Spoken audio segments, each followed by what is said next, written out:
En nombre, bueno, del Instituto de Ciencia Política, vamos a dar inicio a la conferencia de Luis Torres Acuña sobre los desafíos de la Universidad Latinoamericana Contemporánea en el contexto de las mutaciones que configuran la crisis de la modernidad. Luis Torres es un experto en comunicaciones sociales, ha tenido una larga trayectoria a nivel de docencia, bueno, muy creativo y de gestión universitaria en Chile y en América Latina. Fue rector, fundador de la Universidad Arcis de Chile, una entidad académica, bueno, que fue creada en plena dictadura y que congregó un elenco interesante de intelectuales y académicos que estaban retornando del exilio. También, bueno, es autor y coautor de una serie de ensayos y de artículos de Chile, pero también en América Latina, entre ellos Los suicidios de Platón, Universidad, Cambio y Saber, Teoría inconclusa para un continente abierto, Poder y no poder, de las nuevas tecnologías de la información y la comunicación. O sea, son todos temas que nos convocan y muy interesantes, ¿no?, en la sociedad de hoy para pensar el rol de la universidad en este nuevo contexto. Y en esta oportunidad, bueno, nos acompaña con la presentación de su último libro sobre la épica de un sujeto, la historia justamente de Arcis y, bueno, la historia de la universidad. Así que, bueno, bienvenido y vamos a dar comienzo a la conferencia.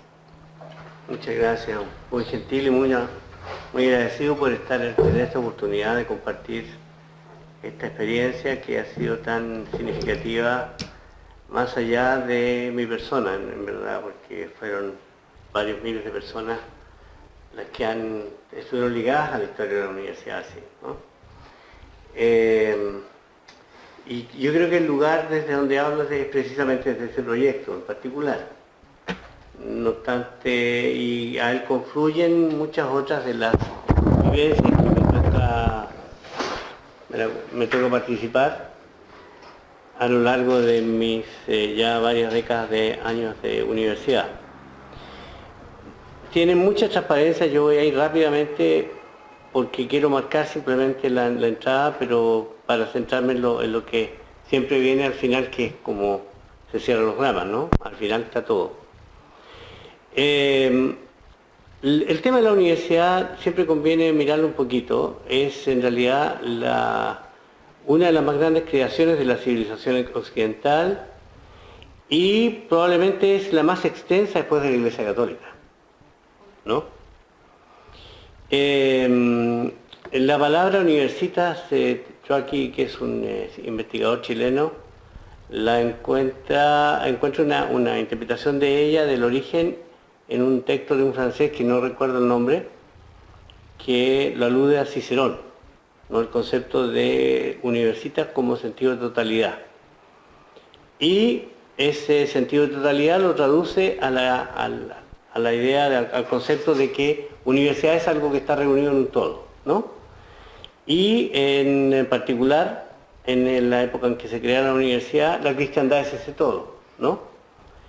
Y por lo tanto es ella, y lo pongo de inmediato porque es un tema transversal en la historia de la universidad, quien rige la autonomía de la universidad fue precisamente la cristiandad. La primera fue la Universidad de Bolonia. Me interesa marcarla simplemente por dos cosas. Primero, porque la crean los estudiantes, y segundo, porque la universidad, en la constitución de la universidad, crea dos sujetos que son transversales al tema universitario y al tema de la educación hasta hoy, que es el estudiante y el maestro, ¿no? Y entonces la universidad lo que hace es la alianza entre estudiantes y maestros. O sea, la universidad, para que exista, requiere de esos dos componentes, digamos, los que quieren aprender y los que están dispuestos a participar en la enseñanza de aquellos que quieren aprender, ¿no? Es como una base matriz, digamos, del tema. Y a la inversa, la Universidad de París, que es la segunda universidad que se crea, es sí fundada por los académicos, por los profesores. Y ellos se constituyen en una comunidad, ¿no? Concepto que en la universidad es muy sentido. En síntesis, ¿no?, La primera universidad, la Universidad Medieval, está adscrita al Imperio de la Cristiandad. El Vaticano administra su autonomía. Hay un único lenguaje. El saber está en el latín. Por fuera del latín no existe saber, ¿no? Las clases eran lecturas. Los estudiantes no tenían derecho a preguntar, ni tenían derecho a intervenir, solo a hacer sus textos de tesis final. Y el tema central, naturalmente, era el relato teológico. Bueno, y aquí está lo que ya he señalado, para no repetirlo, ¿no? La congregación de maestros y estudiantes, y la institución era también, con el tiempo, la universidad se entendió como el lugar en que el saber se congregaba en un todo, ¿no? Y ese todo era la cristiandad. Cuando se funda la universidad, existe el tema del gobierno, por tanto, y como participa la universidad, se crea un cargo externo que hace de bisagra entre el interior y el exterior de la universidad, que es el gran canciller, y que es un consultor al cual recurre el rector cuando tiene problemas, digamos, que son significativos, ¿no? De manera que la universidad tenía una dependencia importante, digamos, de la exterioridad que le daba la cristiandad. Y lo otro es que ya en el siglo XIII, la universidad se creó en el siglo XII, el principio de gratuidad fue un principio, digamos, consagrado en la universidad original. Tuvo muchas crisis. A veces comunidades de maestros se iban de una universidad, de un país a otro, y entonces los estudiantes lo seguían. Había universidades que crecían, universidades que decrecían, universidades que se consolidaban, universidades que se especializaban. Por ejemplo, donde estuvo Galileo, obviamente el tema de la matemática era muy central, ¿no? Y empiezan a surgir los grandes maestros, los grandes intelectuales, y siempre la tensión es entre los saberes que son propiamente teológicos de los saberes que no lo son, o la matemática, o como la astronomía, ¿no? Galileo tiene un tratado, una carta maravillosa, en donde la tesis es que la Biblia no es un tratado de astrología, y que si Dios existe y él cree en Dios y le otorgó la potestad del saber, él podría pensar en cosas que no estuvieran en la Biblia. Y eso no negaba la Biblia, sino que por el contrario la afirmaba. Pero igual, bueno, tuvo que abjurar de lo que había estudiado. Y bueno, esto entra en crisis y aparece, estoy haciendo simplemente un recorrido muy rápido, un segundo modelo de universidad, que en realidad tiene dos vertientes, la Universidad Napoleónica y la Universidad Alemana, que prácticamente existen en la misma década de comienzos del siglo XIX. La Universidad de Napoleónica, y la Universidad de Berlín, ¿no? Está inspirada en el triunfo de la razón y tiene como base, y está muy interactuando con las dos grandes revoluciones, como se dice seguramente, tradicionalmente, las dos grandes revoluciones burguesas, digamos. La revolución industrial y la revolución francesa, ¿no? Y la emergencia del paradigma científico. El modelo napoleónico, que es el que inspira a la Universidad Latinoamericana, y por eso que vale la pena considerar este tema, porque desde aquí estamos mirando a la universidad, y la universidad nuestra todavía sobrelleva mucho el peso del proyecto napoleónico de universidad, es la universidad que forja profesionales, el acento se pone en la certificación profesional, y la universidad tiene el carácter de universidad profesionalizante. O sea, lo que importaba allí era que una persona aprendiera un oficio determinado y que ese oficio tuviera un saber práctico, fuera útil, ¿no? El Napoleón lo que le importaba era tener gente que le sirviera al imperio, que le sirviera al poder del imperio, ¿no? Ese era su punto central. Y además había por tanto un carácter teológico de la universidad era instrumentalizada por el imperio, y surgen las escuelas normalistas, que como su palabra lo indica, lo importante era adscribir a las personas a normas, ¿no? Y que la educación particularmente estaba muy particularmente normada, ¿no? Y entonces una universidad que se burocratiza con el tiempo y que tiene un sentido muy controlador de la educación, ¿no? El control social. La mejor imagen que a mí se me ocurre cuando hablo de control social de la educación es pensar que todos los jóvenes, todos los niños, a las 10 de la mañana, están sentados en la sala de clase haciendo más o menos una misma actividad. Y eso pasa en todos los países, digamos, donde se está educando, ¿no? Entonces, obviamente que ahí hay un control social. Y no es un tema menor. Pero yo quiero situar problemas simplemente por ahora. Y paralelamente surge la Universidad Alemana con un enfoque totalmente distinto. Lo crea Humboldt, Guillermo Humboldt, el que es el científico, y el proyecto de la Universidad Alemana es una corporación al servicio de la ciencia. La formación de la Universidad Alemana es formar científicos, ¿ya? No es formar profesores, no es formar personas al servicio de sino formar científicos, ¿no? Y en la universidad no existe si no hay investigación, ¿no? Esa es la matriz. Matriz que se instala mucho más en la universidad anglosajona, en la universidad donde surge, por ejemplo, el capitalismo, la ciencia y la tecnología, y nosotros nos quedamos con la Universidad Napoleónica, que se incrusta particularmente en todo lo que es la zona mediterránea de Europa, ¿no? A diferencia de lo que ocurre, digamos, en el centro y en el norte de Europa. Y esa diferencia no es menor. Tiene otras vertientes, pero no es el caso detenerme en ello, por lo menos dejémoslo planteado como tema que puede surgir como conversación, ¿no? Esta universidad tiene una ideología, finalmente, que está ligado al tema de la modernidad occidental, o sea, cómo se desarrolla, y la oferta, digamos, del progreso, del desarrollo de la humanidad, de la felicidad de la especie humana, digamos, ligada a la religión del capital, finalmente. Hay un capítulo en el libro que alude a eso, ¿no? Que está trabajado con varios autores, en donde se desarrolla ese tema de que el capitalismo es una religión. Está lleno de dogmas y tiene muchos sacramentos, como el dinero es un sacramento, y bastante sagrado por lo demás, ¿no?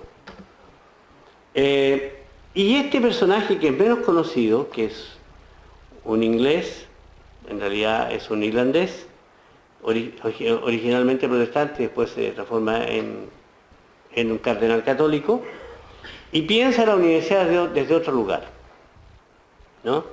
Él refleja en su obra el ideal de la educación victoriana. Su concepción es, la educación es una experiencia de la formación liberal, que está ligada a la formación intelectual y moral del estudiante, ¿no? Lo que importa es conferirle hábitos y modos de pensar que dilaten su horizonte y que tengan un amplio ejercicio del saber. El modelo que finalmente hay ahí es el gentleman, ¿no? O sea, es un eje totalmente distinto al napoleónico y al alemán, ¿no? Y este no está considerado como modelo, sin embargo lo es. Y de hecho, buena parte de la expresión más idealista, en el mejor de los sentidos de la universidad, está en lo que planteó Newman, no lo que planteó ni la Universidad Alemana ni lo que planteó Napoleón. Este texto es bien importante porque allí se consagra el concepto, digamos, es una conferencia que dicta, ya lo voy a leer mejor. El objetivo de la universidad no es enseñar el conocimiento requerido para que los estudiantes puedan ganarse el sustento de una manera particular. Su objetivo no es formar abogados o médicos o ingenieros o economistas hábiles, sino seres humanos capaces y sensatos. Los estudiantes son seres humanos antes que ser abogados, médicos, comerciantes o industriales. Y si se les forma como seres humanos capaces y sensatos, serán por sí mismos médicos y abogados y economistas capaces y sensatos. Este es de Stuart Mill, un clásico muy estudiado por las ciencias sociales, digamos, que da la conferencia inaugural ese año, el año 1867. Bueno, la revolución industrial tensiona este proyecto naturalmente, y lo que impera a la universidad a que se oriente hacia el desarrollo del imperio británico, y la revolución industrial en particular. Pero siempre queda el tema del gentleman, ¿no? Como una suerte de superhéroe, ¿no? Aquí hay un salto. Yo pongo un tema muy de pasada, que es la universidad colonial.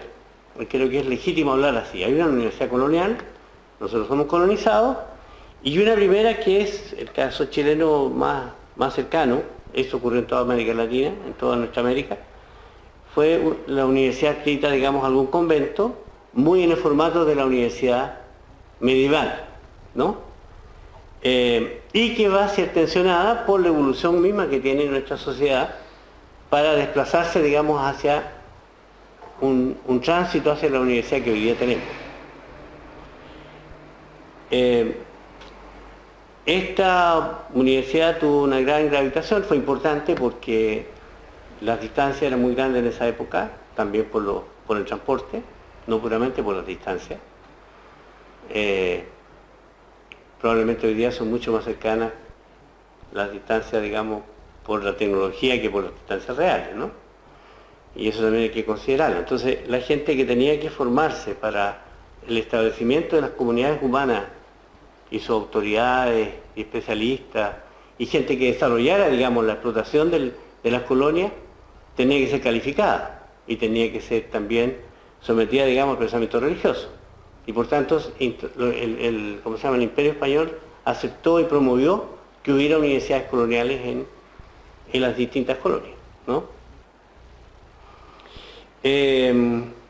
Esta fue la transición hacia la Universidad de Chile, ¿no? En Chile. Es un dato interesante. Ya aquí se dialoga, ¿no?, entre las disciplinas propiamente teológicas y el derecho, la medicina, las matemáticas, y se desplazaban, tal como en Europa. La palabra estudios generales, por ejemplo, que se usa en las universidades, alude a que las universidades europeas, que eran de ciudades, que eran estados, ¿no? O sea, toda ciudad europea tiene una universidad. En América Latina no es así. En América Latina hay una universidad que está en el estado central, en la capital, ¿no es cierto? Nosotros vivimos centralismo, y no hay universidades en las otras ciudades. Y donde las hay una discriminación evidente entre las ciudades que tienen una universidad y ciudades que no tienen una universidad, ¿no? Y es parte del problema del centralismo. Bueno, y entonces de aquí pasamos finalmente a las universidades nacionales, como en la que estamos acá ahora, que son producto del cambio hacia la independización de las repúblicas y lo que da origen finalmente a las universidades estatales y republicanas, ¿no?, que son muy ajustadas a los ideales culturales y educativos de la nueva sociedad de la república, pero que están inspiradas particularmente en el modelo napoleónico y de la influencia que hay del reformismo ilustrado que hay en España en el siglo XVIII. Es importante consignar que la base de nuestra cultura, de nuestra organización, de nuestro lenguaje, de nuestro saber, es eurocéntrica. Y por tanto la universidad también lo es. Que nuestro modelo sea napoleónico significa que nosotros estamos pidiendo, como dice Sartre en alguna frase por ahí, estamos pidiendo un verbo prestado, ¿ya? Y lo instalamos acá, ¿no? Y entonces la educación pública, la vida intelectual y la formación de la élite dirigente está inspirada en este modelo que es el modelo napoleónico, con una clara orientación eurocéntrica. Poniéndole un poquito más de pimienta al tema, un poquito más de aliño, en rigor, mirado desde el pensamiento más posmoderno, la inspiración nuestra es una inspiración falo-logo-eurocéntrica, es decir, machista, racionalista y eurocéntrica. Y por tanto eminentemente profesionalizante, es decir, nosotros no tenemos una tradición América Latina no tiene una tradición de investigación científica, por ejemplo, ¿no? Porque la propia universidad no se la dio.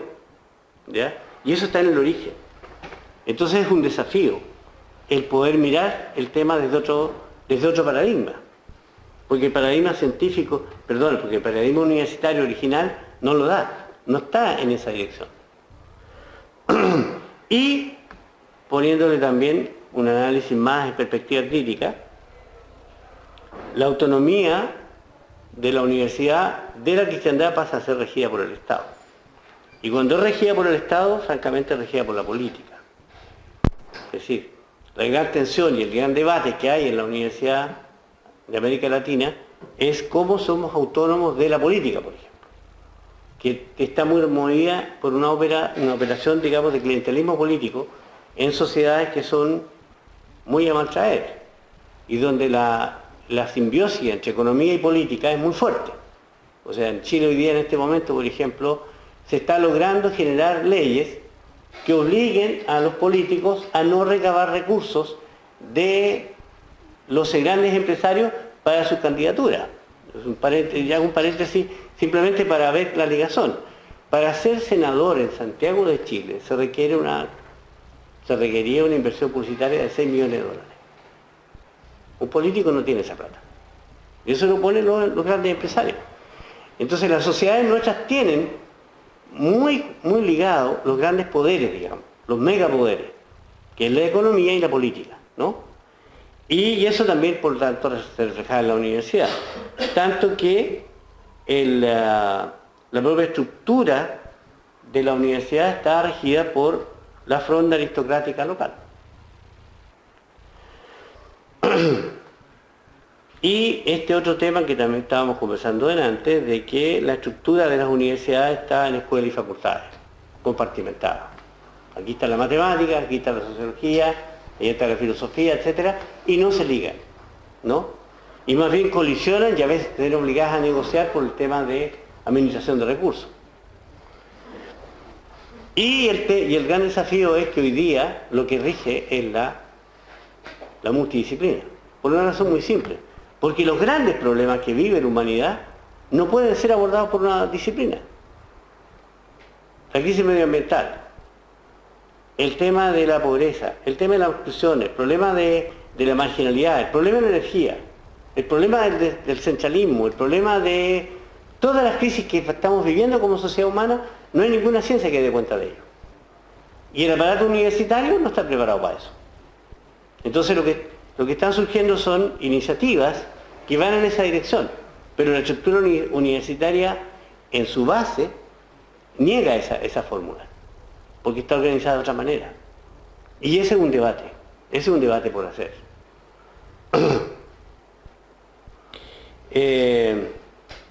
Bueno, está el tema del cogobierno universitario. Llegamos a la Universidad del 78. Aquí lo que hay es el momento de mayor emancipación y libertad que llega a tener la universidad y la sociedad occidental. ¿No? Que es la posibilidad de cambiar la sociedad, ¿no? Hay los grandes movimientos sociales y estudiantiles, es tema conocido, una visión teórica muy contundente, digamos, la universidad ubicada como espacio crítico, como un aparato ideológico, ¿no? Como un conjunto de otras organizaciones, también los partidos políticos, y un elenco importante de reformas modernizadoras, un impacto también en la Iglesia, ¿no? La teología de la liberación, por ejemplo, frente a la visión de una teología de la opresión, y la emergencia ya de algunos aportes científicos importantes en América Latina, como la teoría de la dependencia, que es una teoría sociológica, digamos, y social, que tiene origen en nuestros territorios y que ayuda a entender nuestra realidad. Lo que se busca es un fomento de la ciencia y la teoría latinoamericana, problematizar la región por ella misma. En la valoración, por ejemplo, está muy ligado, no es por una coincidencia, al boom de la literatura latinoamericana, que se piensa como que en ella está la filosofía latinoamericana. No hay una filosofía propia, sino ligada, digamos, al relato que emerge desde la literatura, ¿no? La instalación, incluso yo lo vi bastante en Estados Unidos, Yo recorrí en alguna oportunidad 20 universidades norteamericanas, digamos, por temas de reflexión sobre la universidad, a propósito de la creación de la Universidad de Arce. Y algunas conferencias que di en Stanford y otras sobre la realidad que vivimos en Chile, ¿no? Y entonces me di cuenta que los estudios culturales eran un tema muy emergente en Estados Unidos. Y eso es producto de la tematización de nuestras realidades. Y bueno, y está el proyecto de la Revolución Socialista que finalmente fue abortado. Y entonces tenemos hoy día, y aquí entramos ya en el terreno más directo, la universidad neoliberal que emerge de los 80 en adelante. Hay varias formas de conceptualizarlo, se habla de una contrarrevolución neoliberal, lo concreto es que están las dictaduras militares, particularmente en el Cono Sur. Un paréntesis importante, yo creo que el Cono Sur de América Latina tiene una singularidad dentro del concierto del conjunto de las sociedades latinoamericanas. Argentina, Uruguay y Chile tienen una comunidad de experiencias y de modos de ser que difieren de lo que ocurre, por ejemplo, con el mundo andino o con el mundo que está, digamos, en Centroamérica, el Caribe, y también en México, y para qué decir Brasil.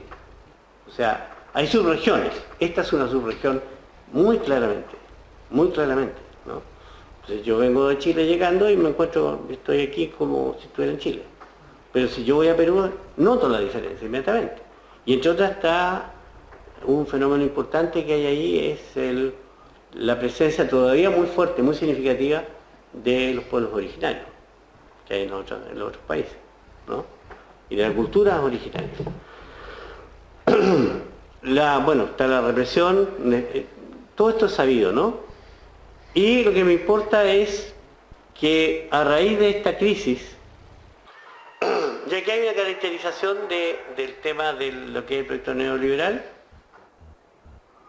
que la verdad es que es un poco largo, yo preferiría, lo voy a dejar pasar simplemente porque van a salir ejemplos más concretos, pero el giro es el mercado lo rige todo, y el Estado tiene que estar al servicio de activar el mercado, ¿no?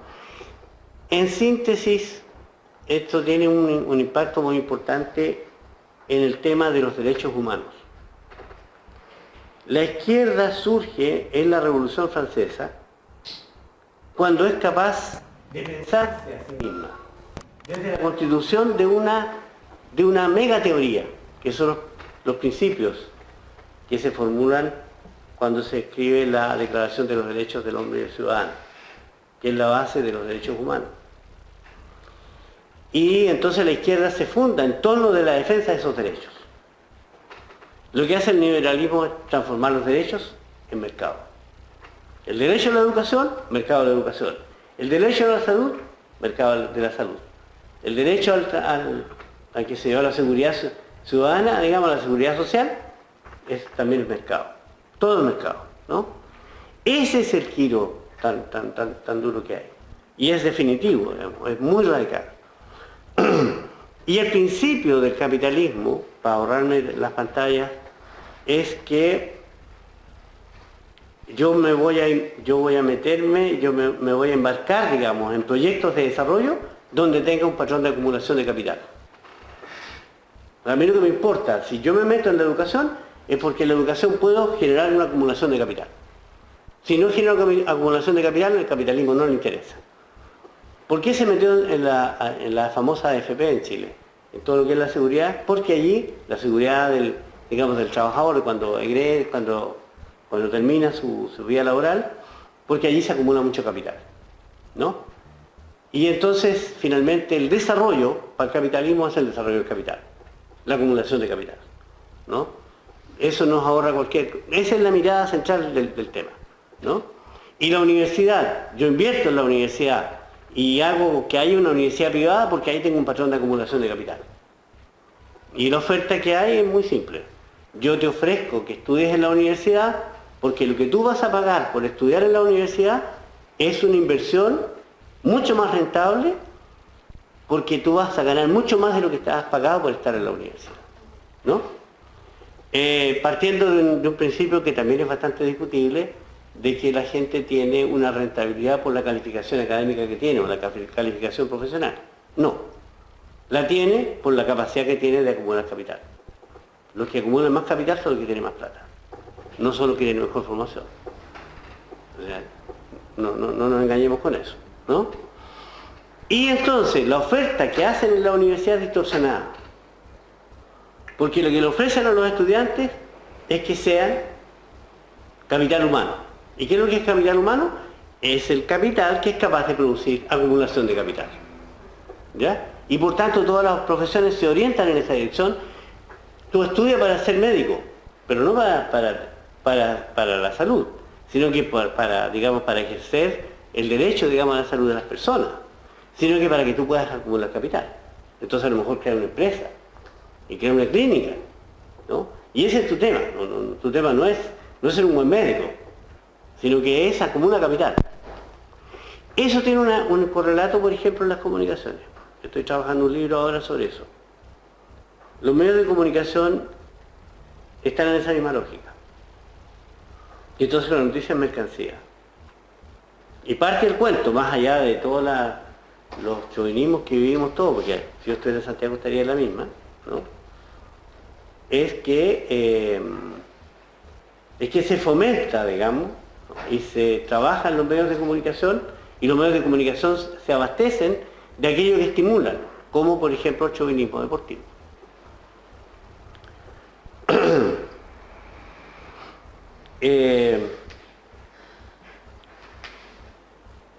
Entonces lo que tenemos es una universidad del mercado, ¿no? Y la mejor universidad es la que tiene los mejores estudiantes. ¿Y cuáles son los mejores estudiantes? Los que tienen más plata, porque tienen mejor puntaje. Entonces es un juego endogámico, ¿no? Ahora, esto va en colisión absolutamente contraria a lo que es el principio de la educación pública. Cuando se crea la educación pública en Estados Unidos, que anterior a nosotros como Estado, uno de los pensadores de apellido Mann, no se llama Thomas Mann, pero es como algo así, ¿no? No me recuerdo exactamente el nombre, pero está junto con John Dewey. En todo caso sí me acuerdo bien de John Dewey. Y el principio de ellos, una de las frases maravillosas que formulan es: la educación es la mejor forma de igualación de los seres humanos. Y quienes nos dedicamos a la educación, en el fondo es eso lo que tenemos en el alma nuestra, ¿ya? Y la Universidad del Mercado lo que hace es distorsionar eso. De hecho, el neoliberalismo lo que sostiene es que el principio que articula a la sociedad es la libertad, no la igualdad. La igualdad no permite el mercado. Es la libertad la que permite el mercado. Porque entonces yo puedo inventar lo que quiera, con tal de ganar dinero. Pero si yo voy a estar fomentando la igualdad, si hay igualdad no hay ricos y pobres. Pues. Hay ricos porque hay pobres, o sea, hay una dialéctica clarita, ¿no? Por tanto, hay un conjunto de operaciones que ocurren allí, como la descentralización de la iniciativa y la gestión universitaria, digamos, emerge de distintas fuentes, se incrementa la oferta formativa y se produce una colisión entre oferta y demanda formativa. Se produce la masificación de la universidad, que es un tema que se agrega al tema, ¿no? Y la masificación, que es otro fenómeno que es paralelo al tema del neoliberalismo, es producto simplemente del crecimiento de la población. Y el crecimiento de la población hace crecer todo. El automóvil, la vivienda, el consumo, el vestuario, todo, ¿no? Entonces hay una polución y también la educación, ¿no? Y la universidad de masas lo que hace es negar lo que constituye a la universidad, que es tener masa crítica. La universidad de masas es la crisis de las masas, ¿no? Donde un francés habla de los no lugares, Yo no quiero estar en la calle donde hay tantos vehículos. No quiero estar en la calle donde me pueden asaltar. O donde yo tengo que hacer una tremenda fila para poder caminar. O donde no tengo seguridad. Estamos llenos de los lugares. Porque no, el hecho de que se aglomere tanta gente en pocos espacios es parte, digamos, del patrón de acumulación que tenemos, que está ligado al capitalismo, que es acumulación de capital, y al centralismo, que también hace parte del patrón de acumulación de capital. Entonces la descentralización, la diversificación de la actividad económica, por ejemplo, de la formación, del pensamiento, es una cuestión que hay que fomentar, porque va en la dirección opuesta a la tendencia que tiene las leyes del mercado. Ya hay otros, por ejemplo, se masificaron los profesores. Entonces, se redujo la tasa de cesantía de los intelectuales o de los profesionales, porque buena parte de los profesionales, si tienen problemas de trabajo, se transforman en profesores. Y entonces, me acuerdo de un estudio que había, es que habían incrementado unos 10.000 profesores ahí en Chile, por ejemplo, universitarios, muchísimo. Y eso genera toda una dinámica, digamos, de la cual la propia sociedad no es capaz de abastecer, ni siquiera en términos de calificar. Pero como eclosiona, se da nomás, ¿no? No hay regulación, que es parte de los otros criterios que tiene el capitalismo. No quiero que me regulen. Todo está regulado. Denme la libertad para hacerlo, pues. Si me regulan no lo puedo hacer, ¿no? Ya que hay una serie de comentarios críticos, este es Ángel Rama, un crítico, creo que es argentino, no estoy seguro. Uruguayo. ¿Uruguayo? De Rama, sí. Mira, qué bien. Es de la rama uruguaya, César. Que hace una serie de descripciones que son muy interesantes sobre el impacto que esto va teniendo en la educación terciaria, ¿no? Se produce una expansión desigualada, o sea, hay distintas calidades de educación, ¿no? Hay una falta de ordenamiento, un efecto en la calidad de la educación, ¿no? Una desconfianza de los títulos que se confieren, pero por otra parte favorece el acceso de la mujer a la educación, por ejemplo, y a otros sectores de la sociedad. La universidad que hay antes, hasta el 68, es una universidad de jóvenes, adultos, que estudian en colegios calificados de las grandes ciudades y que no trabajan ni son casados. Hoy día el estudiante es un anfibio cultural, masculino, femenino o de cualquier sexo, que trabaja, que es casado, que estudia en la noche o cuando puede, ¿ya? Porque por la necesidad que la propia lógica del mercado le impone, ¿no? Si no me califico no puedo trabajar. Entonces ahí hay un impacto que no está suficientemente bien pensado, sino que simplemente se da porque detrás de esto hay un patrón de acumulación de capital, ¿no? O sea, cuando no se mira eso, no se entiende la lógica del patrón de acumulación de capital, no se logra entender, digamos, por qué se producen tantos problemas con el sistema, ¿no?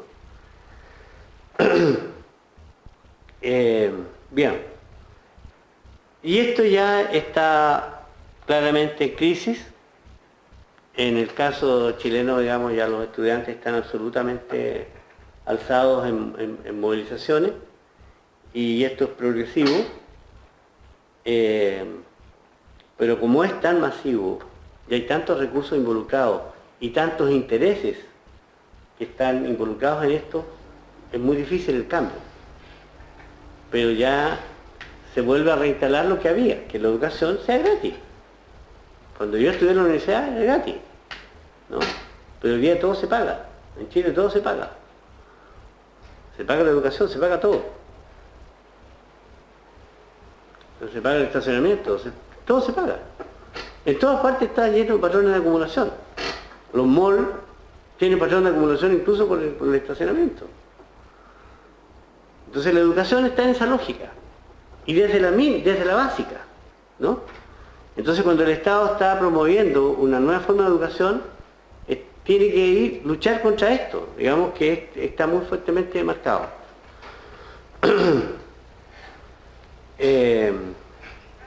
Tenemos entonces una universidad empresa, finalmente una universidad empresa, y la universidad empresa finalmente está midiendo rentabilidad. Si una carrera entra en crisis porque no tengo estudiantes, yo simplemente la cierro, ¿no? O bajo los aranceles de los profesores.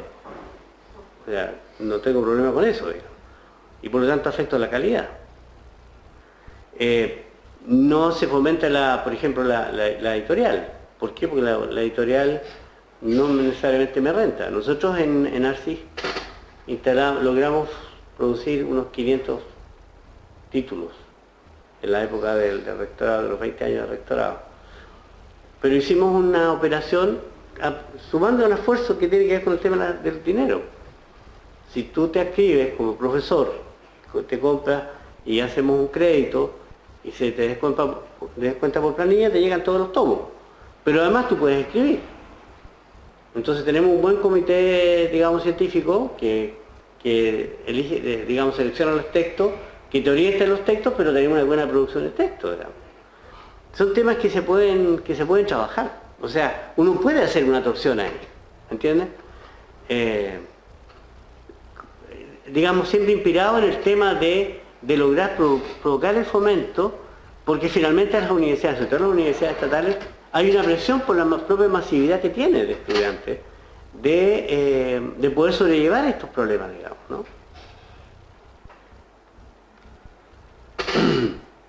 Y entonces viene también el tema de las tareas pedagógicas, y las tareas pedagógicas también son críticas porque los estudiantes que ingresan a la universidad, como es un problema de plata, si yo no tengo puntaje, no tengo calificación, igual pago por estudiar. Pero bueno, yo tengo que tratar de tener un índice de profesionales ingresados, digamos, ¿no? Esa ha sido una imagen del juego de las pirámides que se hace, digamos, de cómo crece o cómo evoluciona el estudiantado. Entonces nosotros decíamos, hay muchas universidades en Chile que son como sombreros mexicanos, digamos. Una gran masa de estudiantes de primeros años, pero que ya en el segundo o tercer año ya no estaban, digamos, ¿no? Entonces se reproducían bajo ese formato, por el tema de la calidad. Y por otra parte, hay otra cuestión que no es menor, que es una discusión bastante profunda. Nosotros también la dimos en la universidad nuestra, que fue que la universidad no discrimine. Entonces hicimos 8 sedes regionales por el tema del centralismo. Y estábamos, por ejemplo, en un pueblito de 2000 habitantes que no tenía ni alcantarillado. Y había un cura maravilloso ahí, que llevaba 50 años, y me dijo, yo quiero una universidad campesina. Yo dije, bueno, pero ¿cómo lo hacemos? Yo encantado. Me dice, nos pusimos de acuerdo, los estudiantes eran becados, llegaban a pie o a caballo, en un lugar lejano de una de las ciudades importantes de Chile, que es la ciudad de Chillán. Y en la consigna del cura cuando inauguramos la sede fue, ¿por qué la universidad está en Portezuelo? Se llama el pueblo. ¿Por qué la universidad está en Portezuelo y no en Chillán? Porque Cristo nació en Belén, no en Jerusalén. Es decir, y ahí está el espíritu también que nos movía a nosotros desde cuando hicimos el movimiento del 68. Yo estuve ahí, estuve en las tomas, estuve en la toma de la catedral, mucho trago, digamos, muchas tomas teníamos, ¿no? La toma de la universidad, ¿cuántas veces la hicimos para reformar la universidad? Y era porque queríamos una universidad junto al pueblo, y una religión junto al pueblo. Entonces, coloquemos una universidad en el pueblo, pues. Y veamos cómo lo hacemos ahí. Y el cura siempre se consiguió en plata, digamos, construyó un edificio, consiguió las becas, habilitó los mobiliarios y empezó, bueno, a hablar con los feligreses y traía estudiantes de todos los pueblos cercanos, digamos, ¿no? Y tenía una universidad campesina, ¿no? Que la destruyeron después, por lo cual yo renuncié. Pero digo, yo creo que el tema de salirse de este eje de la Universidad de Mercado es un desafío fundamental para la gente que tiene inspiración universitaria, porque es una distorsión total de lo que es la universidad. Aquí hay una enumeración que son estudios que se han hecho de las exigencias que tiene la universidad, ¿no? Más adelante la vamos a ver en una...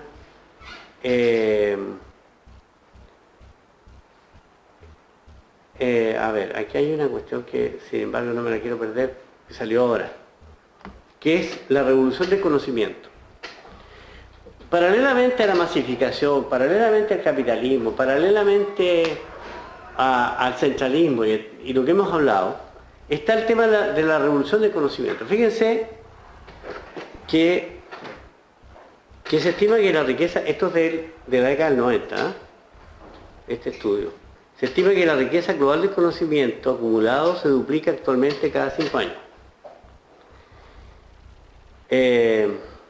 Ya hay un ejemplo de la Universidad de Harvard que necesitó 275 años para completar el primer millón de volúmenes en la biblioteca, y hoy día lo hace cada 5 años, ¿no? La cantidad de revistas científicas que hay. Pero aquí hay un dato más fuerte, solamente el caso matemático.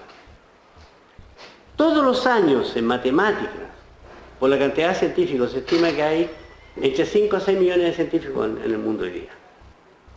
Solamente en matemáticas, anualmente se producen 200.000 nuevos teoremas.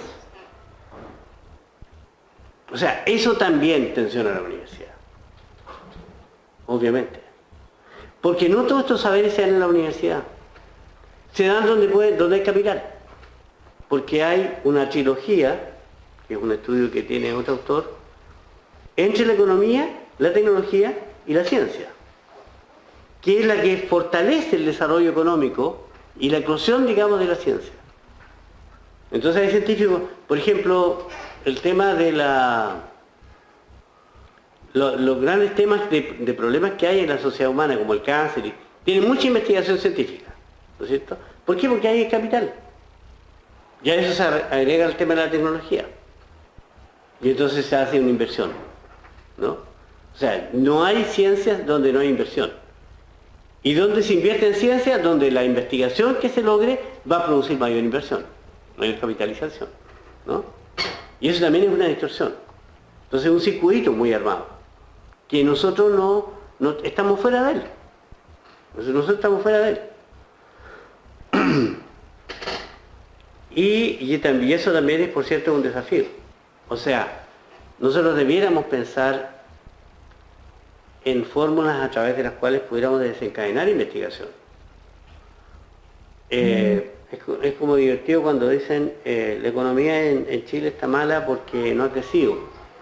Pero el patrón de medición que tiene que ver con el capitalismo. Pero resulta que si uno dice, mira, en Chile en Santiago hay más de 1 millón, creo que estamos bordeando los 2 millones de automóviles en Santiago.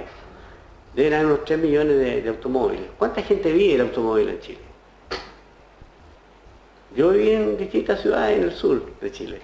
Y habían calles enteras de talleres, de gente que ni siquiera tenía inscrito que hacer un taller. Y donde arreglaban neumáticos, arreglaban los frenos, arreglaban los motores, etcétera, etcétera. ¿Y qué viven de eso? Aparte el tema del combustible y aparte el tema de los repuestos. Y son economías no formales. Pasa lo mismo con el turismo, o pasa lo mismo con los campesinos. ¿Cuánto le cuesta a un campesino transformar lo que produce en capital? Vive mucho de trueque. Ellos, por ejemplo, los pequeños productores de leche no venden la leche. No, ellos no venden, le pagan la leche. Y le pagan el precio que quieren. Entonces es un círculo vicioso, pero es una economía muy amplia. Y allí no se mete, ni siquiera se mete la ciencia. Hace parte de los consumos de estadística. Y yo creo que ahí la universidad debe meterse. Ahí hay una brecha posible, ¿no? Nosotros tenemos una muy baja producción científica en toda América Latina. Es inferior a todo lo que se hace en Italia, ¿no? Y, por lo tanto, lo que nosotros leemos, lo que nosotros estudiamos, sigue siendo eurocéntrico. Y ese eje es el que tenemos que quebrar, ¿no? Bueno, y hay aquí algunos elementos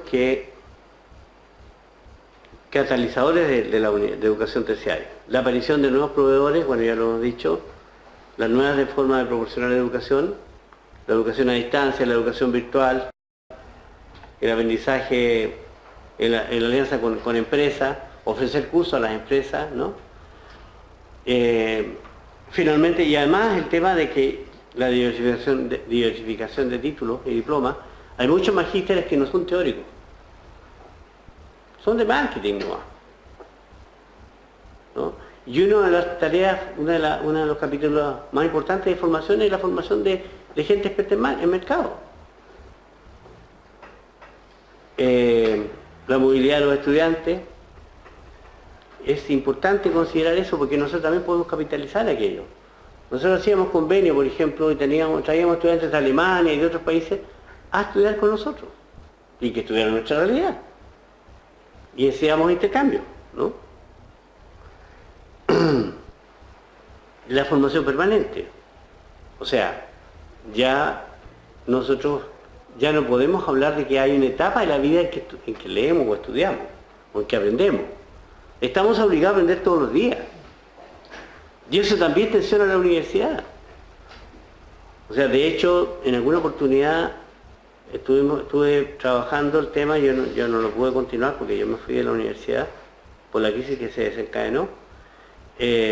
Universidad para tercera edad. Gente de 70, 80 años que sigue teniendo posibilidad de aprendizaje, de algún oficio, ¿no? Entonces, hay otras formas de pensar la universidad.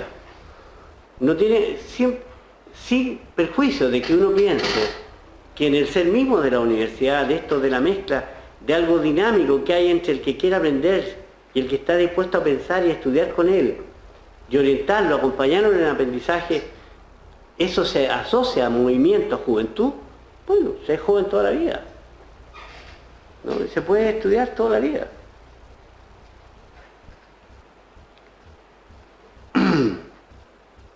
Y entonces tenemos un sistema educativo que está sobrepasado y que estamos sometidos a circunstancias con las cuales nos cuesta operar, ¿no? Una pregunta, por ejemplo, ¿por qué yo voy a estudiar a la universidad un tema o voy a una clase si me meto en internet voy a tener una base de información que no existe en la universidad? O sea, las nuevas tecnologías también producen un impacto y ese es otro frente, distinto a la masificación, distinto a lo que hemos dicho, ¿no? Y entonces nosotros planteamos que la universidad está en duda, está en crisis, ¿no? La universidad está viviendo un ciclo de muchos, en Chile diríamos, de muchos amarreos, ¿no? De mucha agitación. Vivimos en estado de perplejidad, son demasiados los cambios que se perciben, que no son controlables, y no tenemos claridad, digamos, de para dónde va el futuro. Y por otra parte, por todo lo que se está percibiendo, hay una crisis de las grandes instituciones, de la iglesia, de la familia monogámica, de la política, de los partidos, del Estado, de la educación, lo que viene por el lado de los pueblos originarios, la discriminación, la forma de discriminación, las migraciones, crisis de espiritualidad. ¿Y para qué decir los problemas adicionales que existen, como la crisis energética, la catástrofe, la hegemonía del universo simbólico? Hoy día la importancia del símbolo es mucho más grande que antes. Incluso en el pasado la imagen no se asociaba con el saber. La imagen era algo sospechoso. Yo tengo una anécdota simpática. Yo hacía clase en la Escuela de Periodismo de la Universidad Católica, de donde estudié. Y entonces me interesó el tema de la imagen. Hicimos una tesis de grado sobre semiótica del cine. Y entonces en el examen, y esto explica mi salida, a mí me exoneraron de ahí. En el examen de grado, un estudiante tiene que rendir el examen por este tema, y está frente a un director que es un sociólogo de derecha, cosa que es muy rara, pero existe. Y estaba muy molesto con lo que había, con lo que estaba hablando el estudiante, de la imagen, de los símbolos, del icono y eso. Y entonces había un calendario con la foto de un tractor. Y el director de la escuela le dice, bueno, explíquemelo en ese tractor. Usted me está hablando de la imagen, un tractor, explíquemelo en ese tractor. Entonces el estudiante le dice, bueno, lo que yo le digo es que no es un tractor. ¿Cómo que no es un tractor? No, no es un tractor. Que sí es un tractor, que no es un tractor. Entonces el estudiante ya le dice, bueno, súbase arriba de él, hágalo funcionar. Es decir, ahí aparece el tema de la manipulación, ¿no? Y se descubre que la imagen, tanto como el que cree que la matemática es objetiva, digamos, si alguien escribe un número, ¿no? La imagen es una manipulación. Yo tomo una foto, la tomo aquí, la tomo allá, ya la opción, digamos, del encuadre es una intervención. Y la pose y los colores y para qué decir, digamos. Son más de 20 códigos los que hay ahí metidos, digamos, ¿no? Y ese mundo hoy día está. Y ese mundo es fascinante. Y a través de ese mundo están estudiando los jóvenes. Y no a través de la palabra. O de la palabra símbolo, ¿no? Y entonces, ¿cómo no va a tensionar el aprendizaje y el saber y lo que pasa en la universidad, el hecho de que los jóvenes estén todo el día con el aparatito ahí? Eso también tensiona la universidad. Y ya hay una diferencia muy importante, porque hay una diferencia entre las generaciones nuevas que nacen con las nuevas tecnologías y nosotros que somos benedizos. Y por tanto nos cuesta parejar los equipos, ¿no? Y entonces el estudiante nos está dando lecciones a nosotros, digamos, ¿no? Bueno, este es un descubrimiento que dice que me pareció interesante. Esta frase fue muy fuerte en Marx, y es donde se plantea, digamos, la mirada crítica, ¿no? Los filósofos no han hecho más que interpretar de diversos modos el mundo, pero de lo que se trata es de transformarlo. Eso está grabado en la entrada de la Universidad de Humboldt en Berlín. Y hoy día esa tesis está obsoleta, porque no es suficiente con transformar el mundo. Eso lo hacemos de todo modo. Más, lo hacemos que no queramos. Está ocurriendo, nos está ocurriendo. Y el problema entonces es que cambie, pero en favor de lo que nosotros queremos. Y no contra nosotros, ¿no? Por lo tanto, el tema del cambio no es, como lo planteó Marx en su momento, no es el problema hoy día, sino cómo nos puntamos a caballo de los cambios, y cómo los entendemos, y cómo veramos sobre ellos, digamos. Y son múltiples. Vivimos una sociedad de masa, ya lo hablamos de eso, lo referí, y esto es imparable. Y esto es parte del tema también de la crisis medioambiental, y la crisis medioambiental todavía está siendo trabajada con aspirina, ¿no?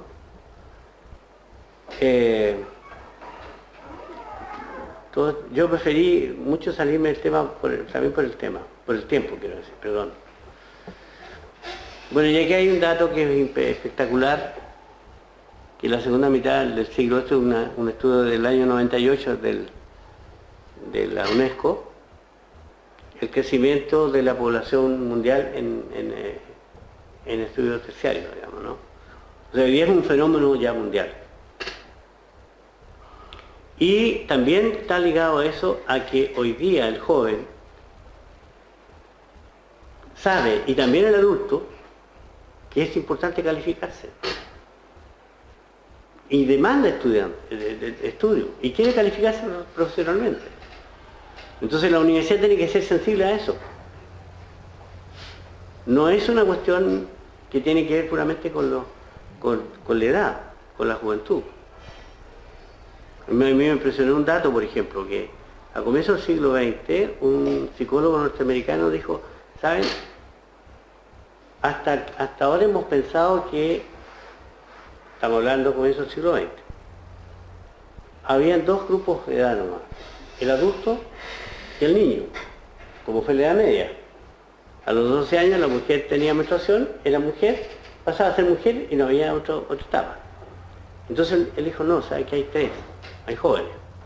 ¿Cuántos tenemos hoy día? 4 o 5, ¿no? De hecho, hay estudios que indican que en sociedades como la que tienen un cierto avance tecnológico, científico y económico, en el segmento, hay una juventud que viene inmediatamente después inmediatamente después de la niñez, pero hay una otra que se mueve entre los 30 y los 40 años, que no quiere casarse, que no quiere trabajar, que quiere seguir estudiando, que se dedica a viajar, porque no quiere meterse en el mundo en que está. Y luego después viene la tercera edad. Pero ¿hasta dónde llega la tercera edad? Y si tenemos 70, y si tenemos 80, y si tenemos 90 años. ¿Y cómo se organiza la sociedad en todo eso? Y eso afecta también la educación, ¿no? Y sobre esos temas tampoco uno tiene la impresión, digamos, de que hay estudios, o que haya preocupación, ¿no? Insisto, mi percepción es que la universidad tiene una agenda muy grande que no es capaz de abordar. Ni siquiera todavía logra tematizar. Hablamos también de esto, prefiero no... A ver, quisiera terminar con 3 preguntas que hace...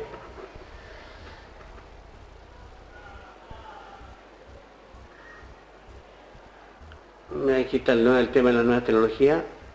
La primera pregunta. ¿Está la universidad auscultando, pensando, investigando la complejidad de las relaciones entre los cambios del saber en la sociedad del conocimiento y los cambios de trabajo en la sociedad de mercado? Segunda, ¿el papel de la universidad puede y debe ser únicamente el de analizar las tendencias que marca el mercado en la globalización y el desarrollo tecnológico para ver cómo se adapta a ellas? ¿Deberá la universidad asumir como tarea propia, estructural y estratégica la de formular proyectos sociales, la de pensar alternativas al modelo hegemónico del mercado? Y tercera, la universidad no puede renunciar a poner en su agenda docente ciertos saberes indispensables, saberes posiblemente muy poco o nada rentables, pero saberes sin los cuales el profesional no podrá sobrevivir como sujeto humano en una sociedad que lucha a muerte por encontrar un nicho de trabajo. Por eso yo también puse a Newman. ¿Me fijan? Porque Newman ya lo vio eso. Ahí está. Espera. Muchas gracias. Vamos a dar lugar, bueno, la verdad que las reflexiones son múltiples y los desafíos para la universidad, muchos, ¿no? Desde temas políticos, sociales, cambios, transformaciones, ¿no? que hace que uno desde la docencia, ¿no? encuentre que las universidades, sobre todo, ¿no? han cambiado en la forma, sobre todo, bueno, abordaste una cantidad de temas, pero uno de la forma del pensamiento lineal dominante, ¿no? que para mí es una cuestión que me cuesta mucho. Estudiantes de 4º año de ciencia política, muchas veces, yo no, a ustedes no les voy a enseñar nada, ustedes están para aprender y no repitan lo que yo digo ni lo que dicen los autores, y trato de tratar de hacerle mucha hincapié en que la mayoría de los textos que leen no están producidos en América Latina. Una cantidad de cuestiones que fuiste señalando me motivaron mucho. El tema de la literatura latinoamericana, yo soy profesora de historia y enseñaba por la literatura latinoamericana y tuve muchos problemas por esa razón. Entonces, creo que me parece que hay gérmenes de mucha cuestión que uno dando clase, así esté dando cualquier materia que dé, todos esos puntos que están señalados, es como uno siente esa tensión permanente, ¿no? Si bien hay que aclarar que la universidad en Uruguay no tiene la característica, o sea, no fue tan permeabilizada por el mercado en este sector, pero también es verdad que la universidad uruguaya es parte de una sociedad que ha sido fragmentada y tenemos una gran, o sea, los que acceden a la universidad también vienen de determinado extracto socioeconómico. Si bien hay posibilidades, quizás mayor movilidad social, también esas tensiones están presentes, como la no producción también de fuerte pensamiento crítico. No sé, me parece que hay, la verdad que ha sido muy removedora para mí un poco la cantidad de temas que están planteando y bueno, qué caminos posibles hay para poder empezar a pensar, ¿no? Nosotros la semana pasada tuvimos un evento en un espacio interdisciplinario, una persona que está trayendo nuevos temas con matemáticos, y bueno, se generó un espacio muy interesante de pensar de una forma diferente, pero bueno, el tema es cómo pequeños proyectos pueden impactar en transformaciones, ¿no? Grandes. Así que bueno, un poco